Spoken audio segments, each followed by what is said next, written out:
नमस्ते, मैं कमलेश। दिल की बात हमेशा की तरह आज भी कुछ विषय हैं जो मुझे भी मथते हैं और आपको भी मथ रहे होंगे। कहीं मैंने पढ़ा है, पूछा जाता है कि कौन जात हो भाई? दलित हैं साहब।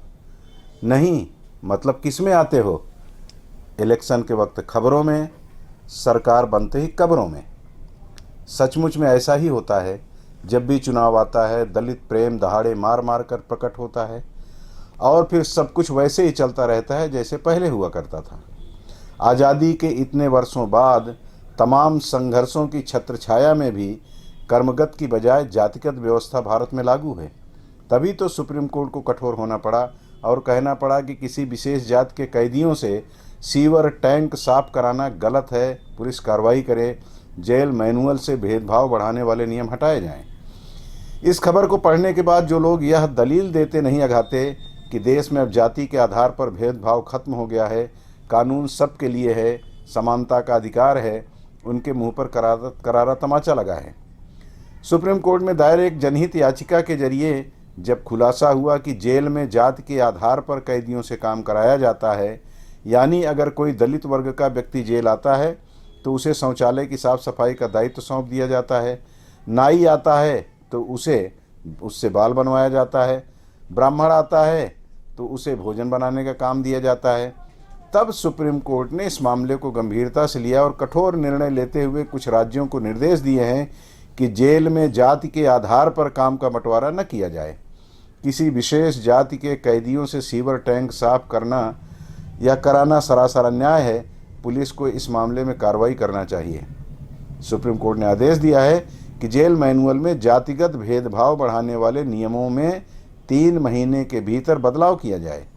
सुप्रीम कोर्ट के इस निर्णय से स्पष्ट हो जाता है कि आज भी कई विभाग और उनके जिम्मेदार अधिकारी मुगलों, अंग्रेजों या इससे और पहले के शासकों की सनक किसी को दलित तो किसी को सवर्ण बताने से गुरेज नहीं करते। इसी को मनुवादी व्यवस्था कहकर हमारे देश में राजनीति की जाती है। मनु जी ने ऐसा कहा था कि नहीं, यह तो शास्त्री और आचार्य जाने, आम आदमी तो यही जानता है कि देश आज़ाद हो चुका है, हर व्यक्ति को हमारे देश में समान अधिकार है, किसी के साथ जाति के आधार पर भेदभाव नहीं किया जा सकता। तो फिर अंग्रेज़ों द्वारा बनाया गया जेल मैनुअल आज भी कैसे लागू है? क्या यहाँ की जेल में जो अधिकारी पदस्थ होते हैं उन्हें कभी दिखाई नहीं दिया कि जाति के आधार पर उनकी जेल में अन्याय हो रहा है? शायद नहीं। यदि दिखा होता तो अंग्रेज़ों के जेल मैनुअल को फाड़कर उसके पन्नों से जूते साफ किए जाते और कहा जाता कि मैं ऐसी व्यवस्था को मानने से इनकार करता हूँ। लेकिन ऐसा हो क्यों? हमारी मानसिकता आज भी वही है जो हमारे दादा परदादा की रही है। आज भी दलित, अति दलित, शूद्र, शोषित, म्लेच्छ जैसे शब्दों का उपयोग कर इस वर्ग से जुड़े लोगों को एहसास कराया जाता है कि मूर्ख, तुम आज भी हमारे पूर्वजों के विचारों से आज़ाद नहीं हो। आज भी तुमको उसी नज़र से देखा जाता है जिस नज़र से हमारे पूर्वज तुम्हें देखा करते थे। न्यायाधीश साहबान, आपके सामने जेल मैनुअल में जात के आधार पर व्यवहार करने का मामला जनहित याचिका के जरिए आया। यदि खंगाला जाए तो हो सकता है कि अन्य विभागों में भी इसी तरह की व्यवस्था का प्रावधान हो। खैर, नमन न्यायाधीशों और जनहित याचिका दायर करने वालों को कि उन्होंने हमारे संविधान के रक्षकों और आमजन को आईना दिखाया। अब हम एक दूसरी खबर की ओर आपका ध्यान आकृष्ट करते हैं। छत्तीसगढ़ हाई कोर्ट में प्रदेश की जर्जर सड़कों को लेकर जनहित याचिका दायर की गई। इस पर सुनवाई करते हुए चीफ जस्टिस ने राष्ट्रीय राजमार्ग और पीडब्ल्यूडी के अधिकारियों पर नाराजगी जाहिर की और कहा कि सड़कों पर गड्ढे ही गड्ढे हैं। अतिरिक्त महाधिवक्ता से माननीय न्यायाधीश ने कहा कि प्रदेश की सड़कों की हालत अत्यधिक खराब है। उन्होंने कहा कि आप भी सफ़र करते होंगे तो सड़क की दुर्दशा अवश्य देखते होंगे। अदालत को बताया गया कि सरकार द्वारा फंड जारी कर दिया गया है, तो फिर पूछा गया कि फंड का सदुपयोग होगा या दुरुपयोग। जनहित याचिका की सुनवाई में कोरबा के रुमगढ़ा स्थित एयर स्ट्रिप का भी जिक्र हुआ। चीफ जस्टिस ने कहा कि जब वीवीआईपी का यह हाल है तो आम आदमी कहाँ जाएंगे। आपको भी याद होगा कि पिछले दिनों छत्तीसगढ़ के 2 मंत्रियों को लेकर सरकारी विमान कोरबा एयर स्ट्रिप पहुंचा था।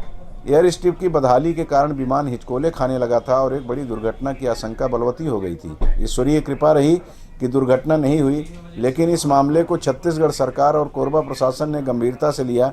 यह मामला भी हाई कोर्ट में गूंजा। मुख्य न्यायाधीश ने कहा कि ठेकेदार और अफसर को ईमानदारी दिखाना चाहिए। अब सवाल उठता है कि क्या देश व राज्य के हुक्मरान अपनी लोकतांत्रिक शक्तियों का उपयोग सिर्फ अपने और अपनी पार्टी के लिए ही करेंगे? सत्ता पर काबिज अथवा सत्ता प्राप्ति के लिए छटपटा रहे लोग सिर्फ और सिर्फ अपने लाभ के लिए ही काम करते रहेंगे? चुनाव के वक्त हमारा मत हरण करने के लिए तमाम वादे और दावे किए जाते हैं, फिर उन्हें रद्दी की टोकरी में डाल दिया जाता है। विपक्ष सत्ता में आने के लिए जो आलाप लगाता है, सत्ता में आते उसे विस्मित कर जाता है।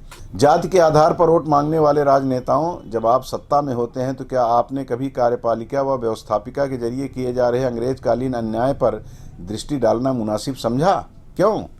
शायद इस क्यों का उत्तर है कि यदि समस्याओं का पूरी तरह निराकरण हो जाएगा तो फिर अगली बार सत्ता प्राप्ति के लिए प्रतिद्वंदी पर आरोप लगाते हुए कैसे भावनात्मक तरीके से प्रभावित जाति के लोगों का मत ये नेता अपनी ओर कर पाएंगे। हरियाणा में 21% दलित वोट के लिए संघर्ष चल रहा है। सभी सियासी दल लार टपकाते मलिन बस्तियों में घूम रहे हैं। उनके यहाँ जहाँ वे चुनाव के बाद जाना भी अपनी जाति और शान के खिलाफ मानेंगे भोजन कर रहे हैं। वादे किए जा रहे हैं कि आपकी मूलभूत सुविधाएं आपको चंद दिनों में प्रदान कर दी जाएंगी। एक एक समस्या को चुन चुन कर प्रदेश और देश से ऐसे निकाल दिया जाएगा जैसे रावण ने विभीषण को लात मारकर लंका से बाहर कर दिया था। खैर, धन्य धन्य न्यायपालिका के महानुभाव, आपके द्वारा लिए गए निर्णय ने एक बार फिर साबित कर दिया है कि हमारे देश में अभी भी कहीं शोभनम शेष है तो वह है न्यायपालिका। जय हिंद, जय भारत।